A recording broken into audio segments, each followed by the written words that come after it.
राहतील याप्रमाणे याची मांडणी आहे. टी बिंदूचे निर्देशक काय मांडूया आपण? टी बिंदूचे निर्देशक x आणि y. समजले आहेत ते. टी बिंदूचे निर्देशक x आणि y. म्हणून m ची किंमत किती आहे?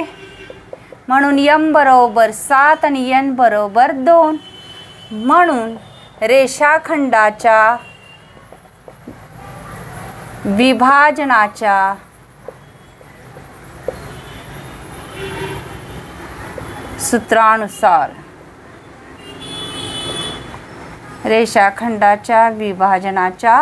सूत्रानुसार कसं मांडता येईल आपल्याला? x बरोबर mx2 प्लस nx1 छेद m प्लस n. बघूया किंमत काढू x ची. m ची किंमत किती आहे? 7. x2 ची किंमत किती आहे? -7 अधिक n ची किंमत किती आहे? 2. x1 ची किंमत किती आहे?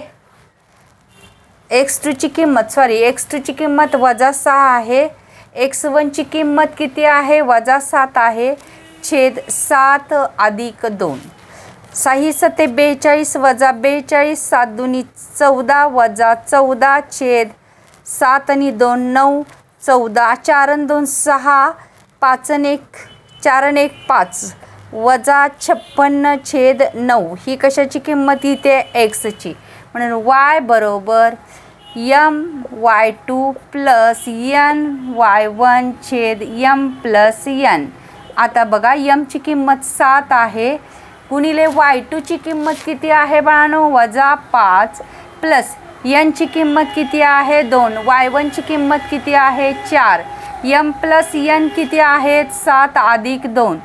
7 5 35 वजा 35 अधिक 4 2 8 छेद 7 आणि 2 9. आता 35 मधून किती घालवायचे आहेत आपल्याला? 35 मधून किती घालवायचे आहेत? 8. किती राहतील? -27 छेद 9 9 1 9 9 त्रिक 27. म्हणजे y बरोबर किती आले? -3. म्हणजेच ह्या टी बिंदूचे निर्देशक काय येतील? x चा येईल -56 छेद 9 आणि y चा येईल -3. आहे ना सोपं? 2 मार्क चटकन मिळून गेले. थँक्यू विद्यार्थ्यांनो.